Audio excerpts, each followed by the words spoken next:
Hey friends, today I'm going to tell you about the movie Succubus. Picture this, a worn-out young dad drowning in the endless grind, work, family duties, non-stop stress, a divorce from his wife. Then one day, his best buddy convinces him to shake things up and sign up for a dating site. The guy reluctantly agrees, thinking it's just a dumb idea. But instead of a boring chat with some random girl, he runs into something inexplicable, a seductive voice, flawless looks, and a gaze you can't tear yourself away from. Except this isn't his dream girl, it's an ancient creature from the dark, one that knows all his weaknesses and is already pulling him into a deadly game. The movie kicks off with a glimpse of our young dad, Chris. He's fresh off a divorce from his wife, Sharon. They've decided to live apart and take turns looking after their little son. One day, while Chris is watching the kid, his friend Eddie suggests he check out a dating site. Giving in to the nagging of his divorced wild card pal, Chris sets up a profile. Scrolling through girls' pics, he suddenly realizes he's wasting his time and that he'd be better off trying to patch things up with Sharon. He's about to delete his account when a girl named Adra messages him. As their chat picks up, she invites him to a video call. After some hesitation, he goes for it. When the video starts, he sees a girl in dark sunglasses with a filter on her face. She says the light bothers her eyes and the filters are just for charm. During their talk, Adra listens to him but replies only in text, claiming her voice is gone. She's pretty flirty and asks him to open up about what's bothering him. To his own surprise, Chris starts spilling about a failed business venture that's left him buried in debt. He also mentions his rocky relationship with his wife and admits he's got a kid. That doesn't faze her one bit. She sends him her address, suggesting they meet up right now. Taking a breather, he calls Eddie. His friend offers to babysit if Chris wants to go see this new chick, but Chris says no, realizing it'll just make his life messier. Later, sitting by his sleeping son's crib, he posts a photo on social media. A split second later, Adra drops a suggestive comment. When Chris asks her to delete it, she tags him in a story, showing off her body like a pro. Not knowing what to do, he slips his hand down his pants, and right then, his mom calls. She's freaking out, saying the baby monitor's live streaming and everyone can see him. Well, you get the picture. Next, a furious Sharon calls, baffled about why he'd do that next to their son. The call ends in a fight, with all their pent-up grudges spilling out. After talking to Eddie, Chris gets another message from Adra, who tries to draw him into a heart-to-heart. She sends a risque photo, but keeps her face hidden. While texting her, Chris gets a message from some guy named Dr. Orion. The dude says they need to talk about the person Chris is chatting with. Checking Orion's profile, Chris sees he's a professor who studies dark matter. A couple of minutes later, Orion video calls, trying to warn Chris about the trouble Adra will bring. The guy says he'll swing by in a few minutes to explain everything in person, but Chris threatens to call the cops. Why?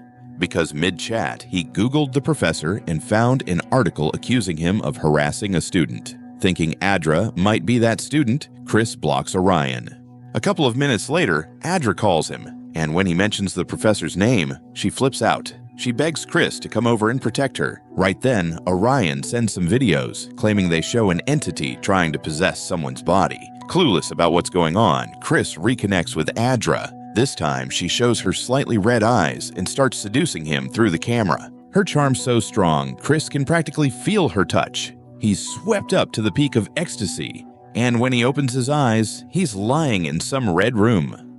Hello, 50 Shades of Grey.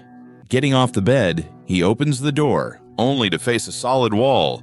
He's literally bricked into this strange place. A phone ringing snaps him out of it. Finding the phone in the bed, Chris answers and hears Dr. Orion's voice. The guy digs into what happened and explains that Chris is trapped in an illusion created by the entity posing as Adra. Since there's been no physical contact, the professor insists it's not too late to fix this.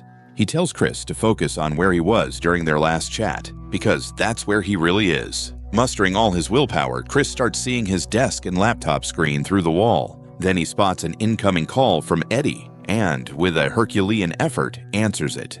Eddie sees Chris frozen on screen and assumes it's a glitch. He says he tracked down the new girl's address and is already at her place.